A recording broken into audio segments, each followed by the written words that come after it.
en direct sur l'île Mode.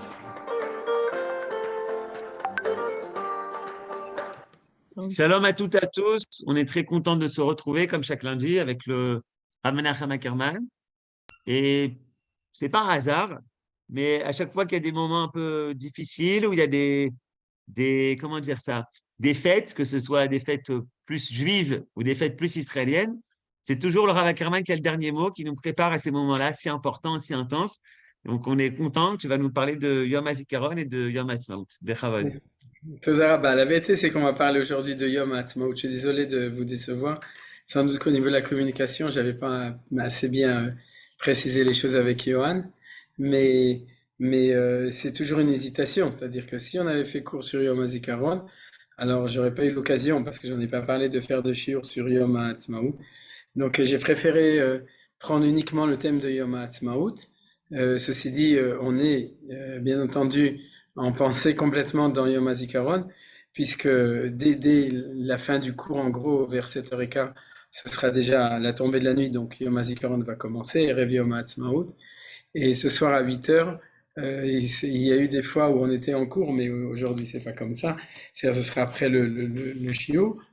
Tant mieux pour tous les gens qui veulent chacun participer à leur tekes, leur cérémonie de Yom HaZikaron. Mais ce soir à 8h et demain à 11h, vous vous souvenez, vous savez qu'il y aura la tfira. La tfira, c'est-à-dire la sonnerie de Yom HaZikaron. J'en ai parlé longuement de la notion de Vaïdom, du fait que tout le monde est uni au moment de la sonnerie dans une union dans le silence. Et donc, ce qui était valable pour Yom HaShoah est valable de la même manière pour Yom HaZikaron, pour ce soir et pour demain. Donc, je crois que puisque j'ai décidé de parler de Yom Ha'atzmaut, c'est tout ce que je vais dire en gros. Et je vais tout de suite ouvrir le test qui me permettra aussi malgré tout, de dédier le Limud Torah à tous ceux qui ont, chez Masrut Nafsham, qui ont donné leur vie pour que l'État d'Israël et que le peuple juif puisse être ici. Donc, c'est ce qui est marqué ici. Les Ilou et tout le limoud qu'on fait, bien entendu, c'est chez Yé le Ilou Nishmatam, ou Likmat Damam, Shel Kol Chalalé Ma'achot Israël Zichronam Livracha, Hashem Ikom Damam, Beyom HaZikaron Hazeh, et aussi l'Irfouat, Kol Ptsuim Ma'achot Israël, Rufuat HaNefesh, Rufuat HaGuf, parce que comme vous savez, il y a aussi les gens qui survivent, mais qui sont malheureusement, il y en a qui pendant toute leur vie, et on en a même dans les derniers événements, les derniers attentats, etc. Il paraît qu'il y a eu un attentat maintenant à Machane Yehuda où il y a 5 blessés. Est-ce que quelqu'un veut nous dire si l'état des blessés? Je crois qu'il y a un blessé grave, je pense. Il y a un blessé grave, ouais. Ce qui est terrible, c'est qu'on vit dedans. Moi, il y a 2 heures, je suis passé à Machane Yehuda, donc on est tout le temps à côté. Que je nous souhaite à tout Am Israël qu'Akadosh Baruch Hu nous protège, chacun, nous, nos familles et tout le peuple juif, là où ils sont. Et donc, plus spécialement Refoua, je ne pouvais pas le marquer avant, mais les Refoua Shlema justement à ces blessés-là, qui ont de manière immédiate et urgente ont besoin de Refoua Shlema. Mais il y en a qui sont malheureusement aussi, qui sont depuis de longues années. Alors, dans notre limoud de Yom HaZikaron, c'est Yom HaZikaron la Chalali, mais aussi, c'est pas marqué, mais je le rajoute aussi Yom Refoua Shlema, et pour tous ceux qui ont été touchés depuis tant d'années. Et comme tout le shiur est toujours consacré à l'Ilui Nishmat, Michel, Sanenès et Gérald, donc je le rajoute. Et j'ai pas mis donc tous les autres qu'on met chaque semaine pour donner l'essentiel de la place au fait que comme ce soir c'est Yom HaZikaron, Nechalem Achot Israël, et bien entendu depuis plusieurs années il y a quelque chose qui est clair et net, c'est que ça inclut en même temps tous nos soldats qui ont donné leur vie ou qui ont aussi donc été blessés pour que notre État vive et soit en sécurité et existe. C'est le sang le sang des soldats vivants, hein, je ne parle pas des soldats morts. C'est leur sang qui fait que c'est ce sang-là qui circule dans les veines du peuple juif. et de l'État d'Israël et qui donne la vie, entre autres, mais essentiellement, surtout que c'est nos enfants, ils sont jeunes et ils le font, ils donnent plusieurs années de leur vie pour cela. Et de l'autre côté, il y a aussi tous les gens qui ont été touchés dans les attentats par les Mehablim. Il n'y a aucune différence entre l'un et l'autre. Malheureusement, ces derniers temps, on a été plus touchés, je dirais, Baruch Hashem au niveau de Tzahal. C'est-à-dire Tzahal, ces dernières années, souffre moins, on pourrait dire, est protégé, est relativement protégé. Relativement, toujours, il y a des choses, mais comme on l'a vu maintenant tout à l'heure, encore à Machane Yehuda, le peuple juif n'est pas seulement touché dans ses soldats, mais Amalek, Amalek nous attaque partout, là où il peut, et malheureusement, il y a énormément de tragédies. Donc, Sheyeh les Ilou Nishmatam, les Hikmat Damam, et aussi de Refoua Shlema des Ptsoïm. Tout ça, c'était. Et de notre petit frère, à Joël et à moi. Ah, d'accord. Alors, les Ilou Nishmat. Laurent, Pascal, François. D'accord, les Iloui. Alors, comme j'ai dit, j'ai hésité, mais Pascal. Comment? Laurent? Laurent, Pascal, François. François. Bon, j'ai marqué peut-être soit Ben. Ima ou Abba? Atzfaradia, c'est Ima. Ima Tashkenazia, c'est Abba. Abba. Non, mais Abba, c'est Arié. Arié. C'est très compliqué parce qu'elle est Sfaradia et moi Ashkenazia. Oui, bon, alors comme ça, on a fait le shalom, on a mis là. En tout cas, comme vous êtes toutes les deux là, Vadaï chez Raoui, l'Irshom et chez Leilo Nishmato. Voilà. Top. Alors, maintenant qu'on a fini, c'est comme quand on passe de Yom HaZikaron à Yom HaTzmaout. Je dis pas, on va passer au côté plus Sameach directement, qui est celui de Yom HaTzmaout. Alors, comme vous le savez, j'aime bien étudier les questions qui sont liées au Hallel.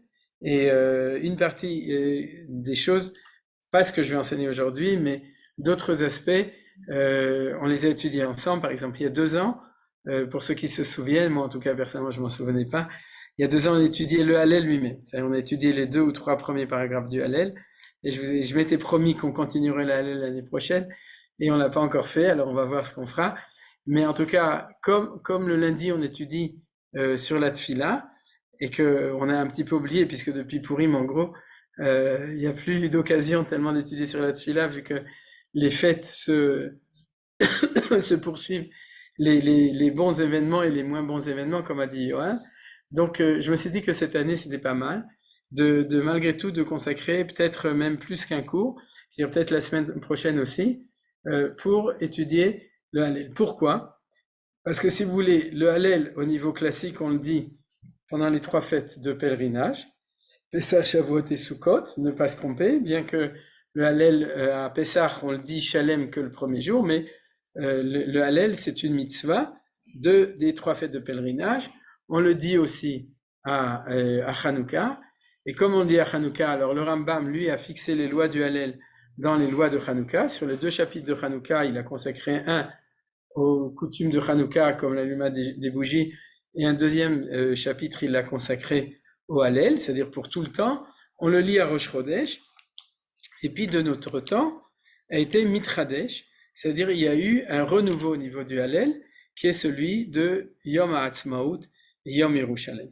Alors, c'est l'occasion, par l'intermédiaire du Hallel, de comprendre, par les sources historiques, de comprendre, disons, de réintégrer, on pourrait dire, les événements de Yom HaAtzmaut et Yom Yerushalem à la tradition. Parce que vous comprenez que c'est pas une affaire tout à fait simple, puisque c'est des événements qui font partie de la révolution du 3e temple, on pourrait dire. C'est du retour à Tzion après 2000 ans d'exil. Et à partir du moment où c'est comme ça, alors comment est-ce que des événements tellement massifs, qui sont tellement forts et tellement nouveaux, comment est-ce que je les lis avec ce qui a été décidé par les sages dans la tradition? C'est tellement pas évident que c'est pour ça que si vous avez des frères, des cousins ou des voisins qui sont plus haredim et qui ne disent pas les Hallel, d'accord? La discussion entre eux et vous va être des discussions sur ces choses-là, c'est-à-dire que sur c'est la justification de pouvoir dire le Hallel en disant comment tu peux dire l'État d'Israël n'est pas marqué dans le Mishnah Bora ou dans le Rambam, vous comprenez? C'est comme ça qu'ils vont vous dire les choses d'une manière un petit peu plus habillée, mais ils vont dire vous faites vous nous introduisez des choses nouvelles. Alors, bien entendu, la réponse c'est que c'est pas nouveau, c'est la promesse des prophètes, c'est la réalisation des prophéties. Mais entre la réalisation et entre le fait de réussir à l'intégrer dans les mitzvot, c'est-à-dire dans le système des mitzvot, c'est quelque chose qui n'est pas forcément facile et évident. C'est pour ça des discussions. Alors, comme vous le savez, les discussions sont entre ceux qui disent le Hallel et ceux qui disent pas le Hallel, et c'est important pour nous, pour mieux le faire, de comprendre pourquoi on le fait, vous comprenez? Parce que vous pouvez dire, ok, d'accord, les rabbinim m'ont dit qu'il fallait dire le Hallel, mais c'est quoi, pourquoi, etc. Et puis, à l'intérieur aussi, comme vous savez, il y a des discussions internes. Je vais citer 2 discussions importantes. La première, c'est de savoir est-ce qu'on fait le Hallel avec bracha ou sans bracha. D'accord? Mais ne vous inquiétez pas, disons que notre étude ne va pas être une étude de la halacha. Peut-être qu'il y en a au contraire qui voudraient, mais pour ceux qui veulent moins, alors ça va être plus une étude, disons, des textes d'origine, des textes du Talmud qui vont être liés avec une compréhension générale des choses, c'est ça qu'on va faire. Et la deuxième question qui est encore plus moderne et plus intéressante, c'est le Hallel le soir. Pourquoi? Parce que en ce moment, grâce à Rav Goren qui l'a inauguré, et grâce aux communautés qui disent le Hallel au Kotel, c'est-à-dire le Knef et la communauté de Rav Uri Cherki, et celle à l'origine de Rav Ben Ishai et de Rav Belaïch, et puis aujourd'hui ça prend énormément d'ampleur, alors on a de plus en plus d'endroits où on fait une prière du soir dans lequel on chante les Hallel. Et ça a une grande réussite tout simplement parce que au niveau sociologique, rassembler les gens le matin avec les femmes et les enfants à 8 heures pour un minyan où on dit le Hallel, c'est comme à Purim, il n'y en a pas beaucoup, c'est-à-dire qu'il y a les très religieux, ou il y a ceux qui se lèvent de toute façon le matin pour aller à la tfila. Par contre, si vous faites un événement le soir, vous allez avoir tout le monde, les jeunes, les plus âgés, etc. Donc au niveau aujourd'hui sociologique, faire un événement le soir, ça a beaucoup plus d'impact. Et le fait de dire le Hallel le soir, ça permet donc de le faire berov am, c'est-à-dire de le faire vraiment avec beaucoup de gens, avec on pourrait dire plus de retentissement. Et en effet, aujourd'hui, pour ceux qui veulent venir à Jérusalem, je vous fais de la publicité, vous l'avez vu, il y a le grand rabbin d'Israël, le Rav Lau, qui participe aussi, ce qui est une consécration de cette fila au Kotel. Et Bezrat Hashem l'année prochaine au Beth Amikdash, mais déjà de plus en plus de gens jusqu'à ce qu'on arrive déjà aux 100 000 personnes comme dans les prières des Slichot au moment du mois de Elul. C'est tout à fait envisageable que ça devienne quelque chose d'extrêmement grand. Alors, pour le texte d'étude qu'on va prendre aujourd'hui, et je suis pas sûr qu'on aura le temps de l'étudier en entier, c'est un texte de la Gemara de Pesachim, le traité de Pesachim, page 117, folio A, et comme vous le voyez ici, Eliakim et Shimshovitz, elle m'a donné la permission de prendre la traduction de Steinsaltz, donc je le remercie. C'est grâce à ça, parce qu'il n'y a pas beaucoup de choses en français qui sont traduits comme il faut, donc c'est grâce à ça qu'on peut étudier des textes de Gemara sans que j'ai besoin moi-même de les traduire. Donc Toda Rabba à Steinsaltz, à l'institution, pas arabe, mais à son institution, lui Zichrono Livracha, donc qui grâce à lui on peut étudier des textes du Talmud avec une traduction. Donc ce texte-là parle de la mitzvah de dire le Hallel, et on va l'étudier et l'analyser ensemble. Il y a certains fragments que j'ai déjà étudiés à d'autres occasions, dans des cours, dans ces dernières années, même dans le cadre de Midrashet Yehuda, etc. Mais pour autant que je me souvienne, une étude précise de cette Gemara, on l'a jamais fait ensemble. Maintenant, ma mémoire peut-être me fait défaut, mais c'est pas grave. Et je vais introduire avec un chidouche que j'ai fait, et que j'ai cité les années précédentes. C'est le verset qui est marqué ici. Je ne sais pas si vous savez, mais lorsque on fait la bracha de Baruch Ata Hashem, Mekadesh Israël Veraché Chodashim, c'est-à-dire que quand on prie la prière de Moussaf chaque mois, à ce moment-là, il y a dans les Sidurim Sefaradim et les Sidurim Chassidim qui sont basés un petit peu sur la halacha, il y a 12 permutations possibles du nom divin, c'est-à-dire comme vous avez 4 lettres, Yud Ke Vav Ke, vous savez, c'est dans le tétragramme, il y a 4 lettres, mais il y a 2 fois un Hey, alors il y a 12 permutations possibles de 3 lettres et demie en gros. Il y en a 24 si c'était 4 lettres différentes. Pour ceux qui sont mathématiciens, la formule c'est 4 fois 3 fois 2 fois 1. Mais là, dans ce cas-là, c'est 4 fois 3 fois 2 fois 1 divisé par 2, parce qu'il y a 2 Hey. Bon, tout ça, c'est pour ceux qui connaissent ça. Mais en tout cas, il y a 12 permutations. Et donc, les Chachamim nous ont dit que chaque mois a sa permutation spécifique. Et non seulement ils l'ont dit, mais ils ont dit qu'à chaque mois, ils ont cité un verset de la Bible, du Tanakh, qui a, où ils ont trouvé les initiales de 4 mots qui se suivaient, qui avaient cette permutation. Par exemple, la permutation, la classique, c'est Yud et He et Vav Hei. Vous savez quel est le pasuk? Yismechu Hashamaim Vetagel Haaretz. D'accord? Yismechu c'est un Yud, Hei Hashamaim Vetagel et soit réjoui Haaretz la terre. D'ailleurs, c'est extraordinaire parce que le Yud et le Hei relativement au Vav Hei, c'est le ciel par rapport à la terre. Pour ceux qui connaissent un peu, c'est-à-dire les 2 premières sont plus dans le ciel, et les 2 dernières Vav Hei sont plus sur terre. Donc, quand David Amelech a dit Yismechu Hashamayim Vetagel Haaretz, et qu'il a mis ça comme acrostiche du nom de Akadosh Baruch Hu, il savait de quoi il parlait. Alors, il y a un autre, ça c'est l'acrostiche du mois de Nissan. Mois de Nissan, le nom de Dieu est dans l'ordre, c'est Yismechu Hashamayim Vetagel Haaretz, c'est Yud Ke Vav Ke. Et puis là, c'est presque la même chose, c'est-à-dire les 2 premiers sont dans l'ordre, il y a juste inversion des 2 derniers.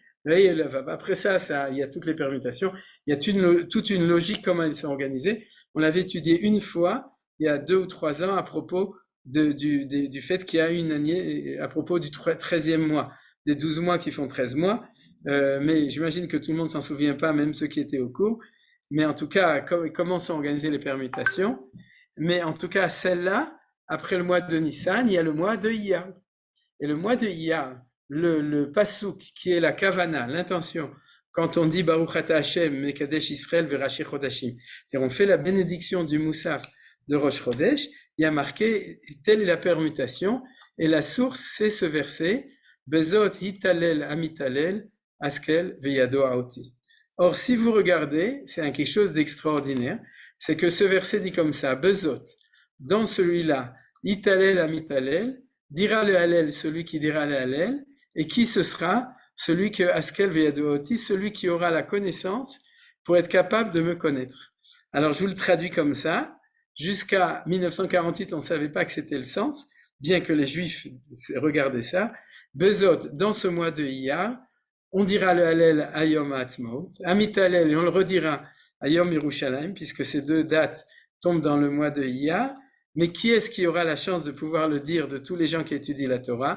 Askel Veyadooti, ceux qui comprennent la manière dont je dirige le monde et qui sont capables de voir ma présence dans ces événements qui sont tous les 2 arrivés au moment du mois de Iyar. Voilà, ça c'est un chidouche personnel et comme je l'aime bien, je vous le donne de nouveau cette année comme je l'avais donné l'année dernière. C'est-à-dire, c'est vraiment une allusion extraordinaire au fait que le mois de Iyar, c'est pas seulement Ani Hashem Rofecha que tout le monde en voit, mais c'est le mois dans lequel il y a en allusion les 2 Hallélim donc il y a en allusion Yom Ha'atzmaut et Yom Yerushalayim par le fait qu'on dit le Hallel. Alors, rentrons dans le vif du sujet. La Gemara demande comme ça. La Gemara donc dit Ve'alelze mi amaru. Rabbi Yehuda. Alors, excusez-moi, attendez une seconde. Voilà. Non, c'est pas Rabbi Yehuda. C'est oui, il faut commencer en hébreu, en français, pardon, c'est plus clair. On va lire directement en français. Maintenant, ceux qui veulent lire en ivrite pour le plaisir, Besimcha Rabba, Rabbi Yehuda rapporte cet enseignement de Shemuel. Donc tout ça sont des sages. Moïse et l'hébreu dirent le cantique de la mer, cité dans la Torah, c'est-à-dire ce qu'on appelle Az Yashir Moshe, lorsqu'ils sortirent de la mer des gens. C'est-à-dire Yam Souf, hein, vous savez, Souf, c'est la mer des gens. Et donc, quand on sortit de la mer, on a chanté un Hallel. Ce Hallel, c'est Shirat Hayam, c'est le cantique le cantique de la mer, Shirat Hayam, que nous connaissons tous, puisque il est dans la Tfila de tous les matins. Qui a institué le Hallel? Donc la Gemara demande, et ici, je suis pas en parallèle avec le texte hébreu, qui a institué le Hallel? Quand on parle du Hallel, c'est notre Hallel, donc aussi de Yom Ha'atzmaut. Et la Gemara répond, les prophètes prescrivirent de le réciter à chaque période, et à chaque fois qu'ils sont sauvés d'un malheur, puisse-t-il ne jamais arriver, d'accord? C'est-à-dire que lorsqu'on est sauvé, on doit dire le Hallel. Alors ça, il faut savoir que cette phrase est la référence absolue du fait que nous disons le Hallel à Yom Ha'atzmaut et à Yom Yerushalayim. C'est-à-dire que si vous connaissez cette phrase, vous savez, et aussi vous savez comment expliquer si vous êtes interpellé par des gens qui ne sont pas d'accord avec vous, ou avec nous, c'est-à-dire pour le fait. Pourquoi? Parce que tout d'abord, ce qu'on apprend de là, c'est que dire le Hallel, même si c'est pas forcément marqué dans la Torah, parce que dans la Torah, il n'y a nulle part marqué que pendant les fêtes, on doit dire le Hallel, mais c'est une takanat nevim, c'est une institution des prophètes. C'est pas quelque chose comme, par exemple, sur Omer, le deuil, c'est quelque chose qui est institué par les Géonim, c'est-à-dire c'est quelque chose de tout neuf. Ça n'a que 1200, 1300, 1400 ans pour nous, c'est quelque chose de tout moderne. Par contre, le fait de dire le Hallel, quand nous disons le Hallel, lorsque nous le disons, nous appliquons ou respectons une institution qui était instituée dans la halakha, dans la loi, mais pas par des rabbins, mais par les prophètes eux-mêmes. C'est-à-dire, et c'est quelque chose qui est de grande envergure de savoir que c'est ce qu'on appelle takanat neviim, donc ça veut dire c'est une institution des prophètes. Maintenant, un des grands arguments du monde Haredi, un des grands arguments, c'est de dire qui tu es, même le Rav Kook, même le grand rabbinat d'Israël, même le Rav Goren, etc., qui tu es, si tu n'es pas le Sanhédrin, tu n'es pas prophète, donc comment tu peux inventer une nouvelle fête? Sous-entendu, en fait, tu as la solde des sionistes, etc., et tu mets un petit peu de religion, une petite sauce religieuse dans une fête qui est politique, qui est laïque, etc., et comment peux-tu instituer quelque chose qui n'est pas marqué dans la tradition? Alors bien entendu, il ne peut pas être marqué dans la tradition. Ouais, c'est pas possible que ce soit marqué dans le Mishnah Bura qu'il faut faire Yom Ha'atzmaut parce que le Chafetz Chaim est mort en 1933 ou 35, donc il ne pouvait pas marquer qu'il fallait faire Yom Ha'atzmaut. Mais il y a ici une erreur très importante qui est marquée ici. Quelle est l'erreur?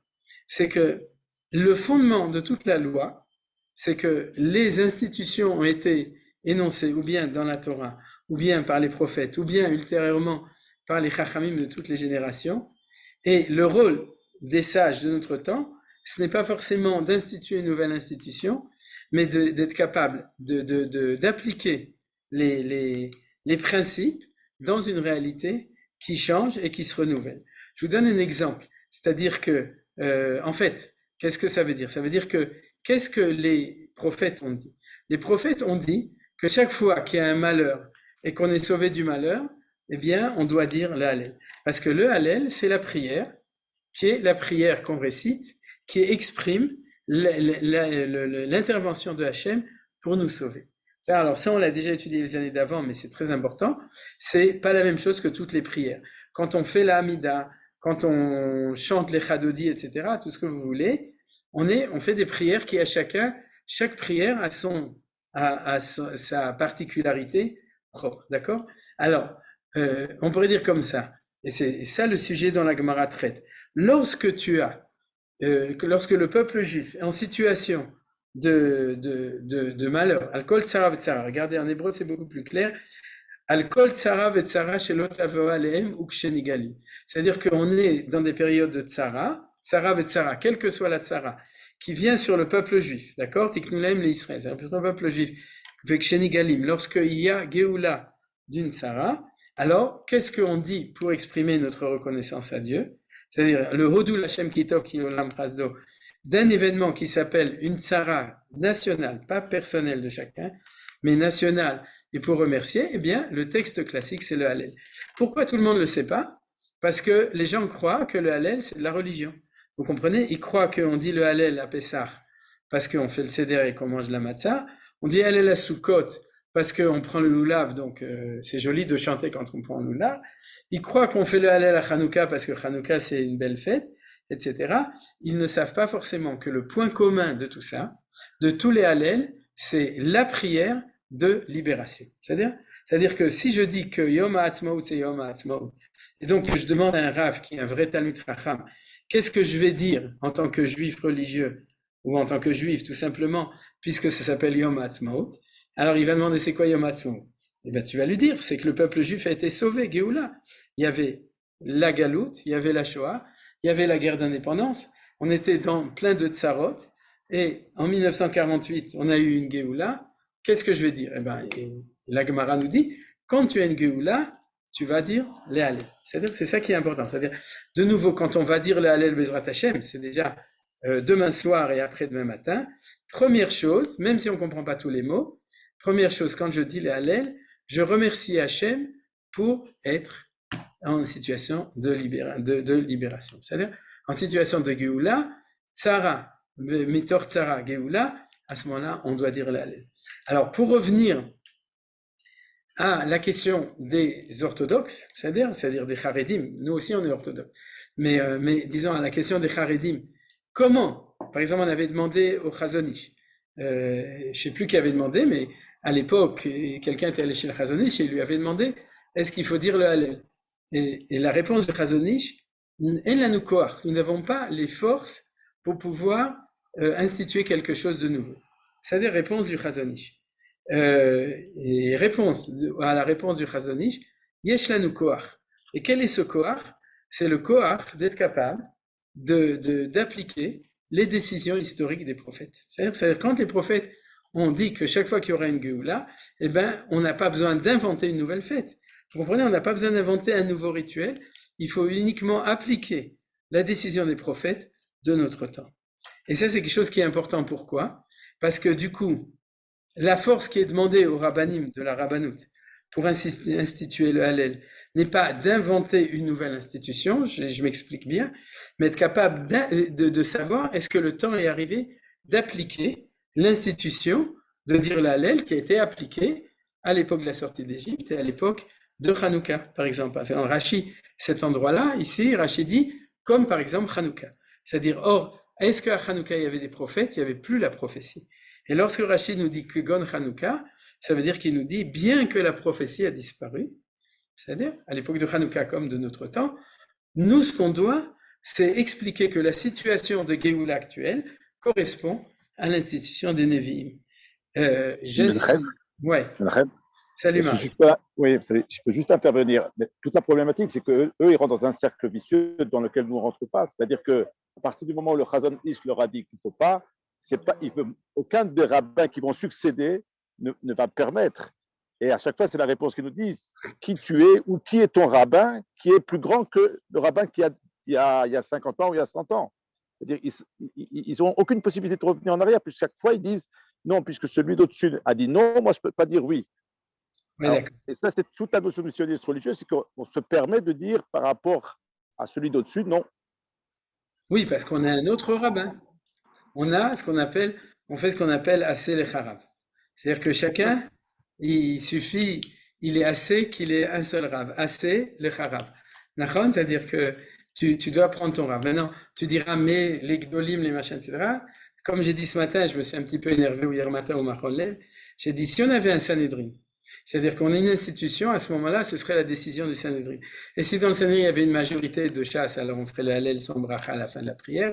Et si la majorité, ça aurait été les élèves du Chazon Ish, alors on ne ferait pas le Hallel et on accepterait cette autorité. Maintenant, ce qui se passe, c'est que si aujourd'hui, le Bagatz peut se permettre de faire ce qu'il fait, c'est parce que les rabbanim n'ont pas été capables de se mettre d'accord pour monter un Sanhedrin.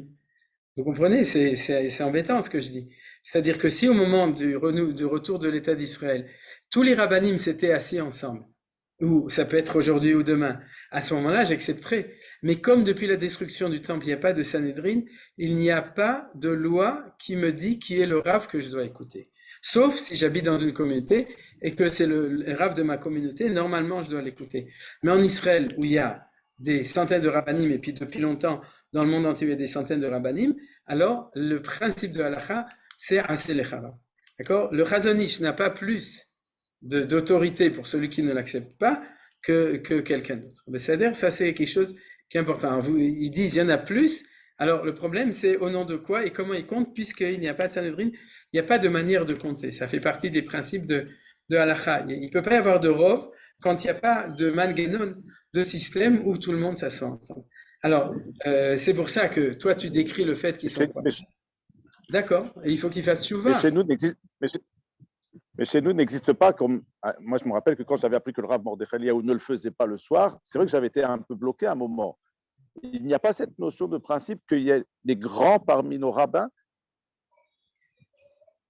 Si, mais Bassof, oui. Mais les grands, de nouveau, si tu es le Talmid de Rav Mordechai Eliaou, alors tu ne le fais pas. Aujourd'hui, je ne vous l'ai pas envoyé, mais Uri Cherki, il a envoyé un petit mot. Par rapport à ceux qui demandent comment on fait Hallel le soir. Alors, je voudrais rajouter un point qui est important.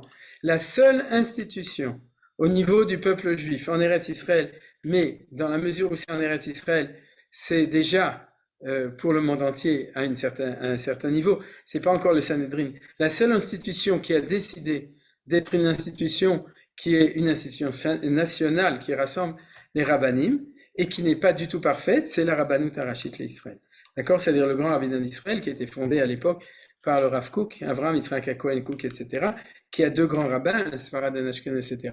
C'est-à-dire que de ce point de vue-là, dans les grandes questions qui sont liées avec tout ça, ce qui a force de loi au niveau de la halacha plus que le Chazon Ish, c'est la Rabbanut Harashit. Pas parce que les rabbins de la Rabbanut Harashit, c'est bien que tu poses la question, hein, parce que chaque fois on revient dans ces questions-là, et puis c'est l'occasion de s'énerver pour Yom Ha'atzmaut, mais tranquillement. Mais chaque fois que on revient à ça, alors on dit qui sont vos rabbins? La réponse, c'est la Rabbanut Harashit. Si vous voulez, ou si vous êtes capable de vous être la Rabbanut Harashit, mais il ne faut pas oublier que malgré tous les défauts, et je ne parle pas de ceux qui sont votés et comment ils sont élus, etc., il y a plein de problèmes dans la Rabbanut Harashit parce que dans le peuple juif, il y a plein de problèmes. Ce n'est pas spécifique à la Rabbanut, c'est quelque chose qui est lié au retour en Israël. C'est-à-dire que comme disait Enrico Macias, on emporte un peu sa vie au talon de ses souliers, et le peuple juif, il emporte en Israël toutes les, à part tout le bien qu'il a, aussi toutes les scories, toutes les clipotes, etc. qu'on avait. Et c'est valable aussi au niveau du monde religieux. Et un des problèmes, c'est comme ça. Maintenant, dans la vision d'origine des grands rabbins d'Israël, c'est-à-dire Rav Kook, Avraham Yitzhak Cohen Kook à l'époque, avec le Rishon LeZion Sfarad qui était déjà là en place depuis l'époque ottomane, et ensuite des rabbanim suivants, la vision, c'est la réinstitution d'une autorité rabbinique nationale. D'accord? C'est pas de la politique, c'est pas du rabbinat, c'est le fait que si j'ai un ministre de la santé, je dois avoir une Rabbanut Harashit. Et Baruch Hashem, ça marche pas si mal. C'est-à-dire que c'est pas parfait, mais ça marche pas si mal. Par exemple, en ce moment, je m'occupe de Giour, de conversion, vous savez sûrement. Eh bien, il y a un Marach Giour Leumi. C'est-à-dire qu'il marche avec le ministère de l'Intérieur. Alors, il y a même là, etc. Mais c'est national, c'est quelque chose d'autre. En mieux ou en moins bien, ça existe. La cacheroute, c'est la même chose, etc. La relation avec l'armée et tout, on peut faire mieux, mais ça existe. C'est-à-dire que comme tout ce qui est en Israël, on peut tout faire mieux, mais ça existe déjà, c'est un cli. Et je dis les choses de manière claire.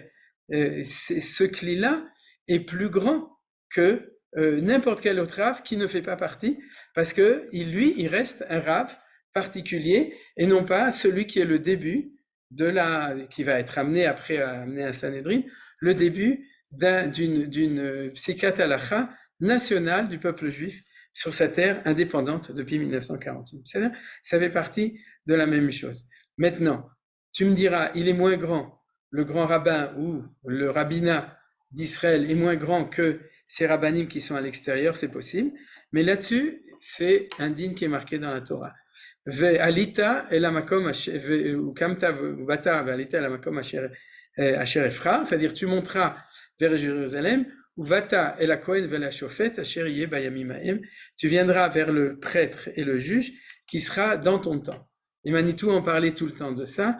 Ça veut dire quoi? Asher Yeh Bayamim Haem, qui sera en ton temps. Vechi Ale al Daatra, est-ce que tu vas t'imaginer que tu vas aller demander à un rabbin qui n'est pas encore né, d'accord? Ou bien un rabbin qui est déjà mort. C'est-à-dire, c'est impossible.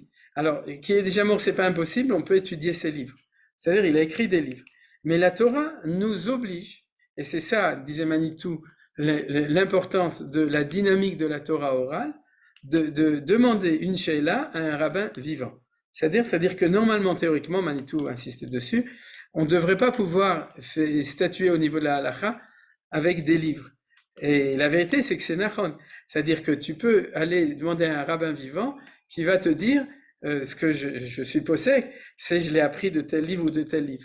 Mais tu dois demander à ton rav, à Selech Harav, on ne peut pas prendre un rav âgé, si, mais pas un rav mort. Et donc, Asher Yeh Bayamim Haem. Et la Gemara dit, Iftach Bedoro que Shmuel Bedoro. C'est-à-dire Iftach, Jephté, qui était un juge, qui n'était pas recommandable, et a le même statut juridique que Shmuel, qui était l'idéal de la judicature à son époque. Et pourquoi on dit ça? Parce que si c'est Iftar qui était choisi, alors c'est chez Iftar que tu dois demander.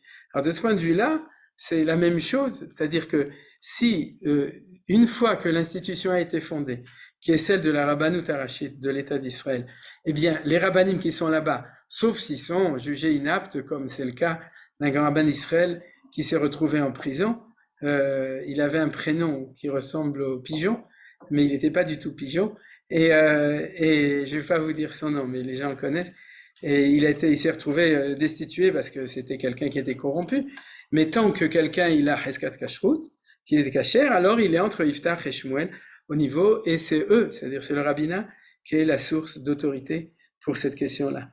Vous comprenez, donc le Chazon Ish au niveau de la halacha, je ne parle pas au niveau de ceux qui aiment le Chazon Ish, c'est-à-dire, et dans les Jivot, sionistes, on étudie le Chazon Ish, on étudie Rav Ovadia, on étudie tous les poskim, c'est-à-dire, mais le Chazon Ish au niveau de Psikat Halacha sur la question de Yom HaAtzmaut n'a pas plus, sauf pour ses élèves, n'a pas plus d'importance que n'importe quel grand Rav de l'histoire. C'est-à-dire, par contre, la Rabbanout Harashit, c'est, même à leurs yeux, c'est Iftach Bedoro. Ça, c'est un point qui est important. Maintenant, Rav Uri Cherki, il a rajouté un mot important, c'est qu'en 1980, Shnat Tafshin Mem, à mon avis, j'ai pas vérifié, mais c'est à l'époque du Rav Goren, il y a eu une décision de la Rabbanout de dire le Hallel le soir et le matin avec bracha. C'est-à-dire pas seulement le matin, mais aussi le soir. Uri, je le savais pas, il l'a envoyé dans un groupe tout à l'heure, il y a quelques heures, et il a rajouté, et ça, je lui fais confiance qu'il a vérifié, c'est que cette décision de la Rabbanout Harashit n'a jamais été changée depuis. Bien qu'il y ait eu plein de grands rabbins qui étaient beaucoup moins sionistes, et en tout cas moins passionnés que le Rav Goren sur ces questions-là, d'accord, qui au niveau personnel était plus avec d'autres tendances, mais jamais personne n'a osé parmi eux, tous les grands rabbins, depuis changer. Donc, vous savez comment c'est la loi. Si c'était décidé à cette époque et que ça n'a pas changé, donc la Rabbanout Harashit depuis 1980, Tafshin même, a décidé qu'on dit Hallel avec bracha le soir et le matin. Alors, sentez-vous à l'aise, ceux qui ne veulent pas vraiment faire exactement comme ça, d'accord, il y a les communautés, etc., chacun va quand même suivre. Mais malgré tout, il faut savoir que ce qu'on fait au Kotel, et que cette décision-là, elle a une base et une source au niveau de la halacha qui est extrêmement forte. C'est-à-dire, merci Marc, ça nous a pris un Khatishio, et on va continuer dans l'étude de la Gemara. Le fait que les Chachamim disent cette chose-là, chaque fois qu'il y a un malheur et qu'on est libéré, à ce moment-là, on doit faire le Hallel, ça veut dire que le problème des rabbanim de notre temps, c'est pas un problème, on pourrait dire fondamentalement de halakha, c'est-à-dire de connaître la halakha, la halakha elle est marquée ici, mais c'est le problème, c'est l'interprétation des événements. Et en fin de compte, les vraies discussions entre les rabbanim, je parle pas du Chazon Ish, mais par exemple la teshuva du Rav Ovadia, qui a une très longue teshuva à propos du Hallel, etc. Mais le fondement de la discussion, c'est pas de l'érudition halachique. C'est-à-dire que tous les rabbanim qui parlent de ça connaissent les textes et savent comment étudier. Il y en a des plus grands, il y en a des plus petits, mais tout le monde sait l'étudier. Le problème essentiel, c'est de savoir est-ce que le malheur qui a précédé et la Géoula qui a suivi sont une Géoula qui fait partie de la catégorie dont ont parlé les prophètes lorsqu'ils ont institué. Donc le problème, c'est la compréhension de la situation historique dans laquelle nous nous trouvons qui permet d'être capable d'appliquer la halakha. Alors, aucune différence entre cela et la question de savoir comment est-ce qu'un Rav est capable d'appliquer la halakha de Baba Kama lorsqu'il y a deux taureaux qui se collisionnent et à propos des accidents de voiture.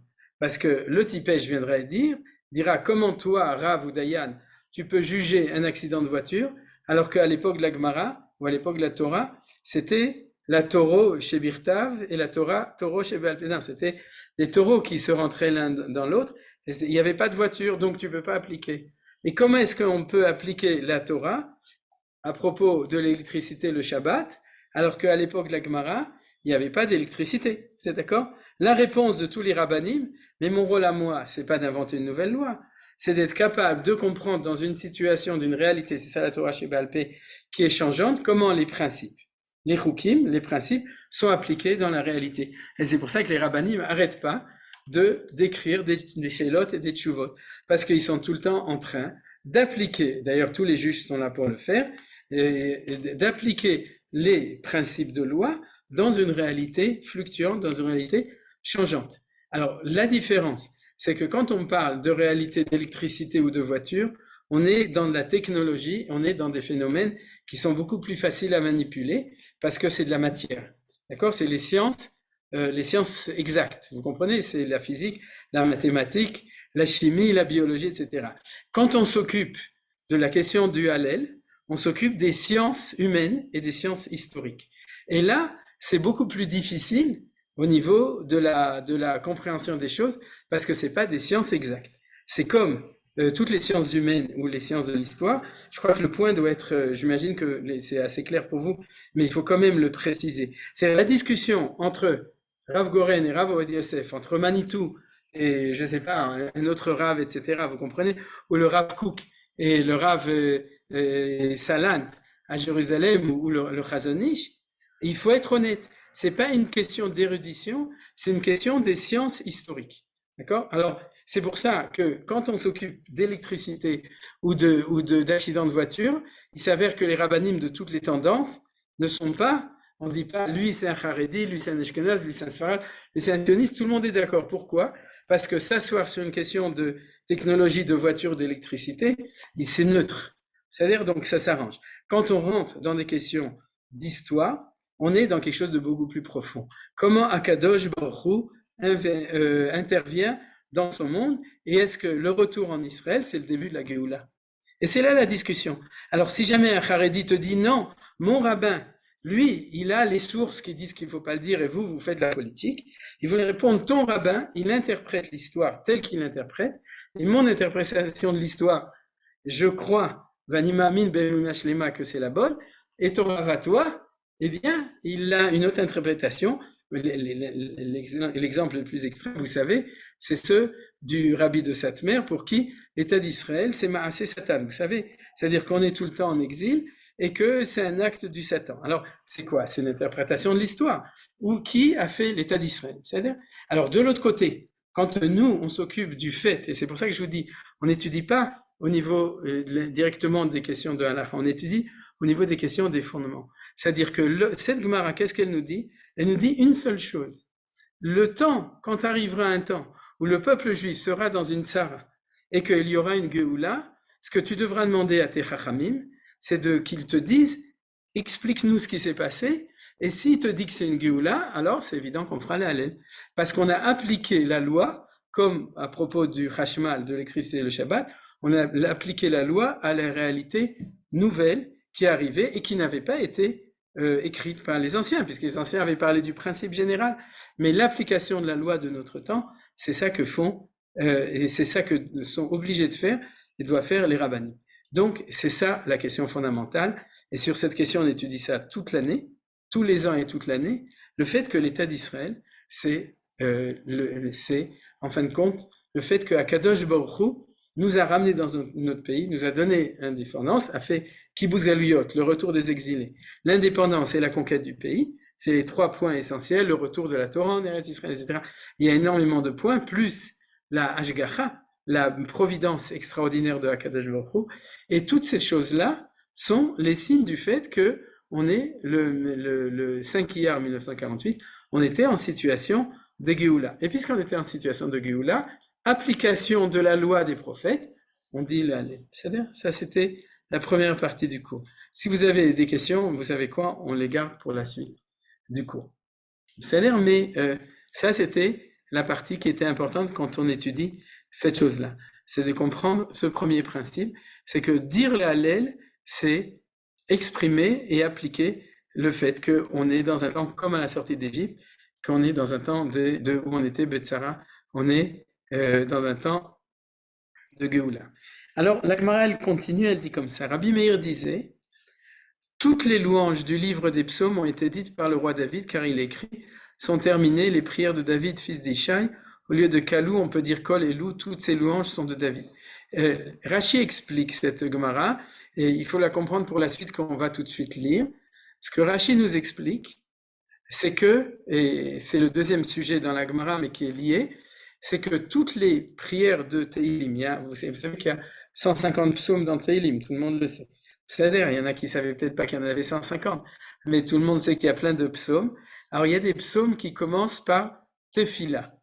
Ouais, Tefila. Il y en a qui commencent par Mizmor, il y en a qui commencent par Alléluia, et en fin de compte, les psalmistes, ceux qui ont écrit, mettaient ça comme titre. Et chaque titre a une signification profonde, et cette Gemara de Psachim s'occupe du sens de toute chose. Et elle nous précise que quand il y a marqué Tefila, c'est que les prières de David. Alors, quand on dit Tefila les David, on le sait parce qu'il a signé. Mais par exemple, il y a une Tefila que tout le monde connaît parce qu'on l'a chanté au moment du Gush Katif, et puis depuis on le chante souvent. Tefila ale'adi ki atov, velifnei Hashem ishpor sicho. Et là-bas, il n'y a pas signé David, mais il y a marqué Tefila. Et la Gemara que Rabbi Meir nous dit ici, c'est sache que chaque fois qu'il y a marqué Tefila et qu'il n'y a pas signé qu'il a dit, sache que c'est de David. Mais du coup, la Gemara nous demande ici, et qui a composé le Hallel? C'est la suite. Pourquoi? Parce que nous avons une Gemara dans le traité de Baba Batra, page 14, qui dit que les 150 psaumes ne sont pas de David, ils ont été rédigés par 10 sages différents. Le plus connu, c'est Moshe. Vous connaissez ou non? Là-bas, c'est aussi Tefila, mais il y a marqué Tefila le Moshe. C'est-à-dire, donc, on sait que c'est Moshe qui l'a écrit. Il y a marqué aussi Mizmor le Asaf, c'est-à-dire Asaf, et un de ceux qui ont rédigé des Tehillim. Mizmor Shir le Yom Shabbat, on l'avait appris, après la tradition, c'est Adam Harishon qui l'a écrit. Donc, il y a 10 personnes qui sont les auteurs des Tehillim. Même si jusqu'à maintenant vous pensiez que David avait signé tout, David est le plus grand. C'est pour ça qu'on appelle ça les psaumes de David. La plupart viennent de David, d'ailleurs marqué les David, Mizmor les David, Tefila les David, etc. Mais il y en a 9 autres qui l'ont écrit. Et du coup, la Gemara dit, je sais que quand c'est marqué Tefila sans signature, c'est de David. Mais quand il y a marqué Alléluia et c'est pas signé, qui est-ce qui l'a marqué? Et comme on parle du Hallel, puisque dans la ligne précédente, on avait parlé de savoir qui avait institué le Hallel, la Gemara demande une deuxième question, qui est-ce qui a rédigé le Hallel? Vous comprenez? En hébreu, Hallel Zemi Amaro, d'accord? C'est-à-dire de savoir qui a rédigé le Hallel. Vous êtes d'accord? C'est aussi intéressant. C'est-à-dire que jusqu'à maintenant, ce qu'on vient d'apprendre aujourd'hui dans le cours, c'est de savoir quand est-ce que à quelle occasion on doit réciter la Hallel, et on a appris lorsqu'on est en situation de Sarah, de malheur, qui finit par une Géoula, parce qu'il y a des Sarot qui finissent pas par une Géoula comme la fin de la Shoah, d'accord? Il n'y a pas eu de Géoula, il y a eu la fin de la Tzara, mais c'est tout, c'est pour ça que personne ne dira le Hallel pour l'anniversaire de la libération des camps, d'accord? C'est sauf Tzara, mais c'est pas Géoula. Par contre, quand on a Tzara ve Géoula, alors on vient de lire dans la ligne d'avant que on doit dire le Hallel, sous-entendu de l'autre côté, comme j'ai dit, c'est que le Hallel est le texte qui a été composé par celui qui l'a composé quand il a écrit, il savait, il était en train de dire, je vais composer le texte, qui est le texte qui exprime la libération du peuple juif. C'est-à-dire, c'est ça le texte. Du coup, la Gemara a tout à fait raison. Elle dit, ce texte-là se trouve dans Teilim, mais c'est pas qu'on l'a sorti de Teilim. C'est que les Anshe Knesset Agdola l'ont mis dans Teilim. Vous me suivez? C'est-à-dire, ce texte existait, a priori, comme texte de Géoula, qui a été composé par celui ou ceux qui l'ont composé. Et puis, quand on a mis tous les psaumes ensemble, alors on a pris ces 3 ou 4 psaumes qui sont ceux du Hallel, et on l'a mis dans le Kovet, c'est-à-dire dans le recueil de psaumes qu'on appelle celui de David. Mais elle demande peut-être que c'est pas David qui les a dit, puisqu'il n'y a pas marqué. Donc, je m'imagine, comme vous, que le fait de savoir qui l'a composé, dans quelles circonstances a été composé, va nous aider à comprendre le lien entre le Hallel et la Géoula de nouveau, avec une autre question. Donc, non pas l'institution, mais la rédaction. Qui est l'auteur du Hallel? Et c'est ça, ce qui est marqué ici, qui a composé le Hallel. Et là-dessus, la Gemara nous donne 2 explications. Rabbi aussi a témoigné ou a dit, mon fils Elazar affirme que Moïse et les Hébreux les chantèrent au sortir de la mer. En hébreu, Moshe v'Israël amrou b'sha'ah she'alu minayam. C'est-à-dire, première explication, c'est pas du tout David, vous voyez. Donc, c'est Moshe et Béné Israël qui ont chanté le Hallel quand ils sont sortis de la mer Rouge. Les collègues de mon fils, Rav et Rav, s'opposent à lui, Chaloukim s'oppose à Marloquet, et les attribue au roi David. D'accord. Ça, donc, c'est les 2 opinions. Donc, ou bien c'est David qui a écrit le Hallel, ou bien c'est Moshe ou Béné Israël, les enfants d'Israël, lorsqu'ils sont montés de la mer. Je m'arrête tout de suite. Quelle est l'opinion la plus plausible? C'est que ce soit David. Vous êtes d'accord avec moi? Puisque c'est les psaumes de David, si c'est pas signé, alors on peut a priori supposer qu'un psaume pas signé, c'est un psaume de David, même s'il n'a pas signé. Donc, c'est la deuxième opinion qui, a priori, aurait plus de force. Si tu dis que c'était au moment où on est monté de la mer, je comprends. Quelle est la justification? On vient de dire que c'est un psaume de Géoula.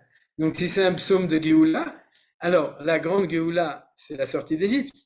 Et donc, c'est logique que ce soit Moshe qui l'ait dit avec les enfants d'Israël. Mais là, j'ai une nouvelle question. Quelle est la question? C'est qu'il y a un double emploi. Quel est le double emploi? Je m'arrête et je vous demande. Quoi? Le shir. Voilà, Shiratayam. Shiratayam, vous comprenez? C'est-à-dire que si jamais les enfants d'Israël, et ça on le sait, Azashir Moshe Uvnei Israël et Tashira Azot, s'ils ont chanté Shiratayam, alors pourquoi ont-ils besoin du Hallel? Ce qui nous amène à comprendre que le Hallel et Shiratayam sont complémentaires. C'est-à-dire que si on peut affirmer cette affirmation-là, c'est qu'il y a une complémentarité entre le Hallel et Shiratayam, d'après cette opinion. Alors, qui est-ce qui a raison? Alors, on va voir, et c'est comme ça qu'on va finir. Alors, ce rabbi aussi dit, mon fils dit que c'est, quand on est monté de la mer, ces Chaverim à la Yeshiva disent que c'est le roi David, mais son avis est plus plausible que le leur. Venirim dvarav midivrem, c'est-à-dire Rabbi aussi défendait Rabbi Elazar, son fils, en disant qu'il avait plus raison. Pourquoi? En effet, est-il concevable que les Hébreux aient égorgé leurs agneaux pascal à Pessah ou tenu leur loulavim à Sukkot sans réciter le Hallel? En outre, est-il pensé que les Hébreux aient commencé à l'époque de David à réciter le Hallel alors que l'idole de Micha demeurait à Béchi? Bon, alors, cette deuxième explication, on n'aura pas le temps d'en parler, mais on va finir par cette lecture du texte. Et si Dieu veut, on fera un deuxième cours, puisque le temps est terminé, on fera un deuxième cours sur la suite de cette étude talmudique, on pourrait dire, de ce texte. Alors, vous comprenez toujours dans le Talmud, le problème de la Gemara, c'est de comprendre ce qu'ils disent.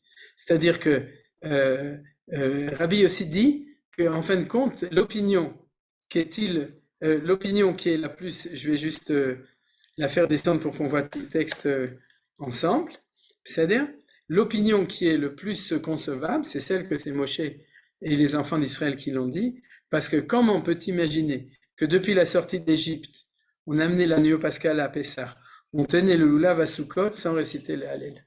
Alors cet argument est assez difficile à comprendre et je vais vous l'expliquer, c'est par là qu'on va terminer.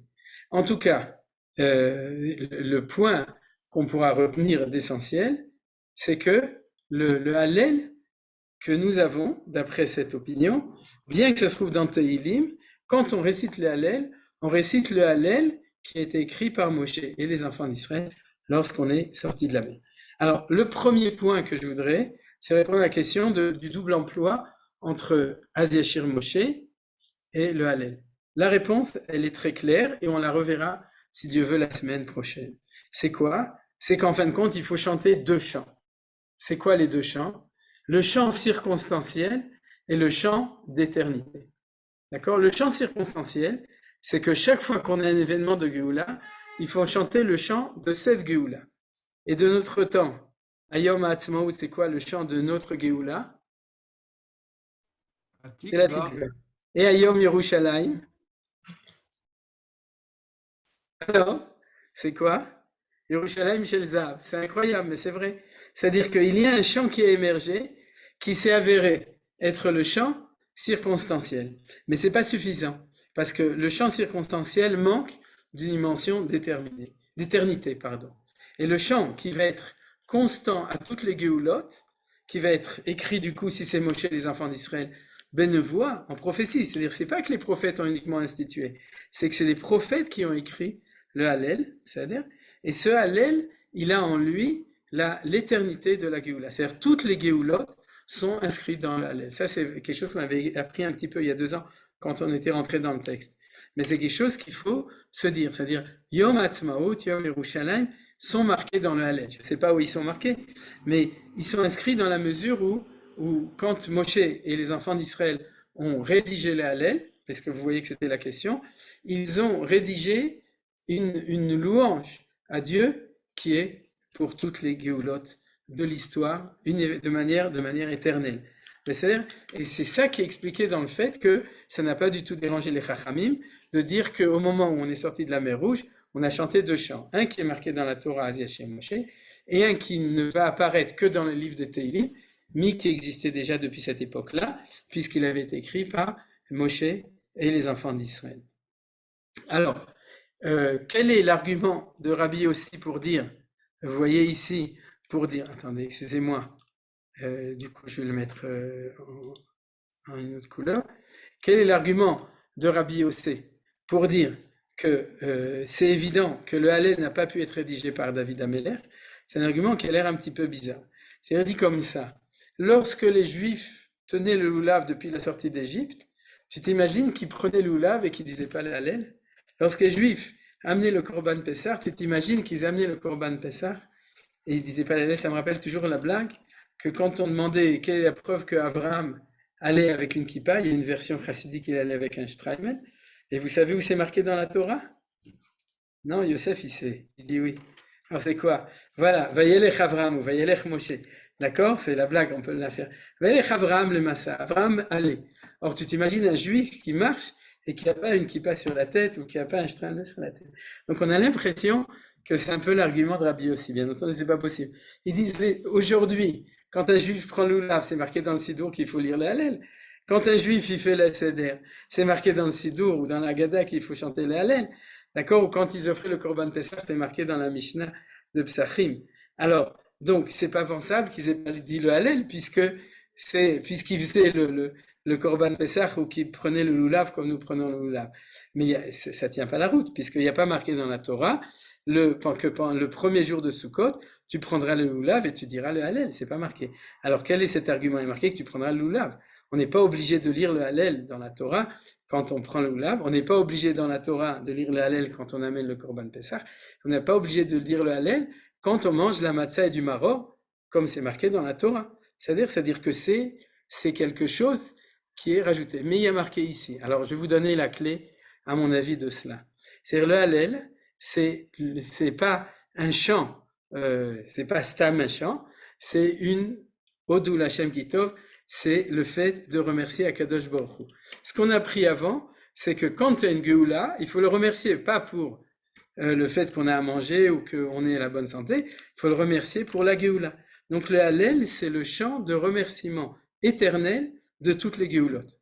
D'être capable d'exprimer le fait que c'est Hachem qui amène la Géoula, et ce n'est pas uniquement Ben Gurion ou l'armée d'Israël, mais derrière c'est Akadosh Baruch Hu qui est Goal Israël, qui nous libère.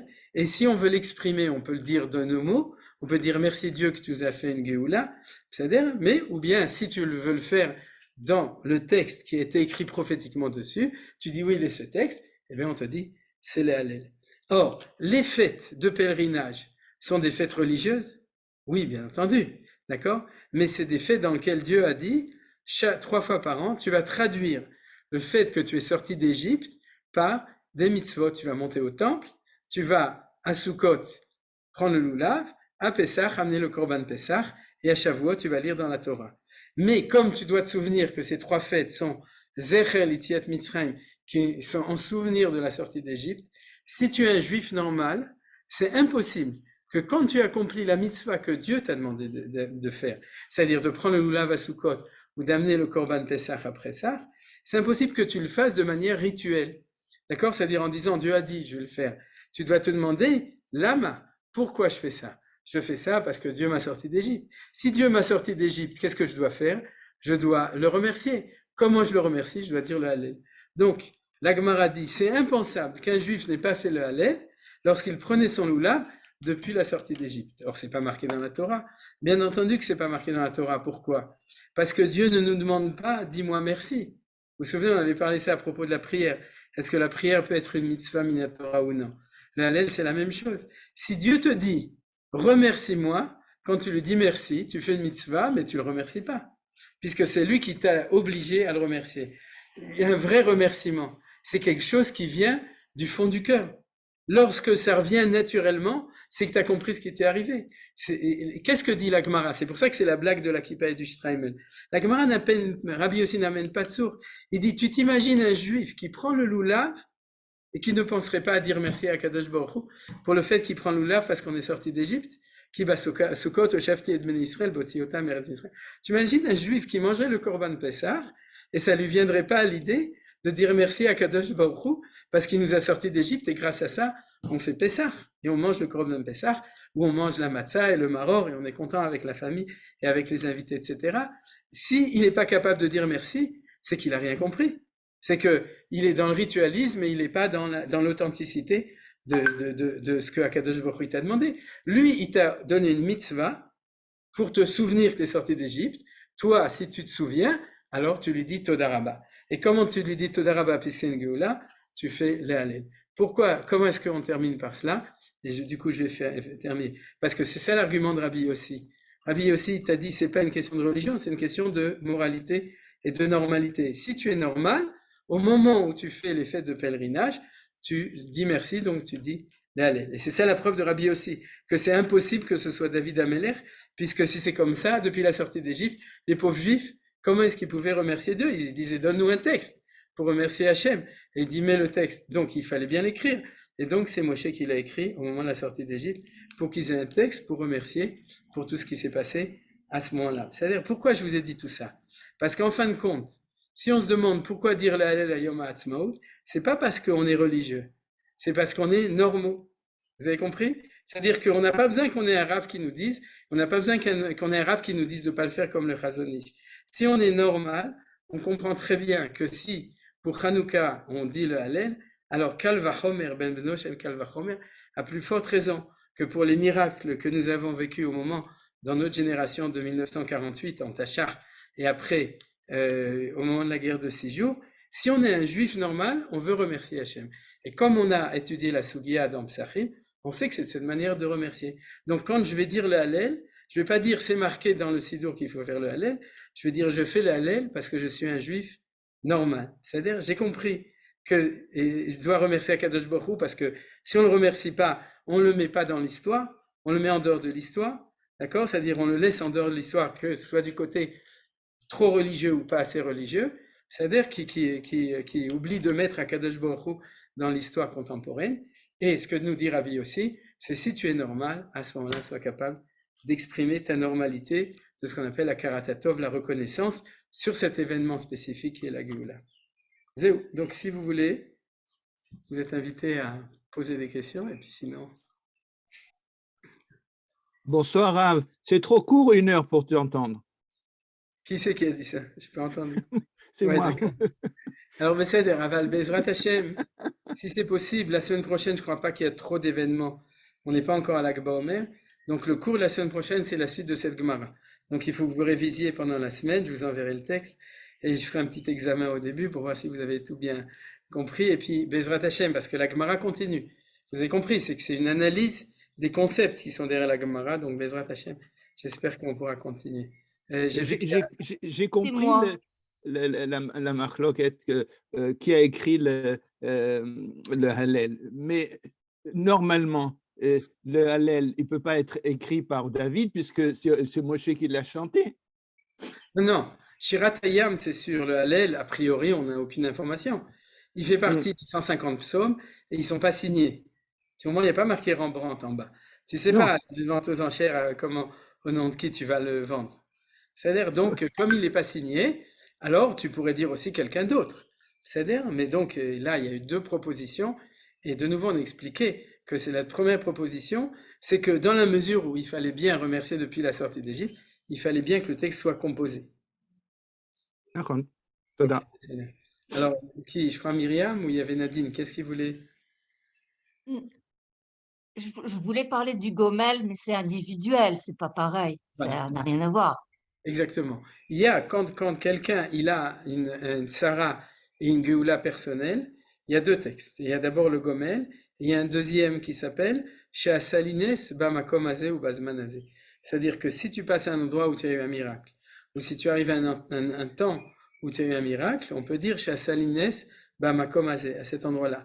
Quelqu'un qui était clairement est passé par un endroit où il a vu un miracle et qu'il était sauvé. Quand il arrive à cet endroit-là, il doit dire, d'après la halacha, Sheasalines Bamakom Azeh. C'est-à-dire qu'il y a une expression d'un miracle ou d'une Géoula individuelle de cette manière. Il y a, comme tu as dit, le Gomel, et il y a une troisième, c'est quelque chose qui a suscité énormément de littérature, c'est lorsqu'une communauté a eu un miracle. C'est-à-dire, comme on appelle le Purim de Saragosse, vous connaissez, ou bien de Vilna, etc. C'est-à-dire, quand une communauté a eu un événement comme ça, comment est-ce qu'ils devaient le traduire?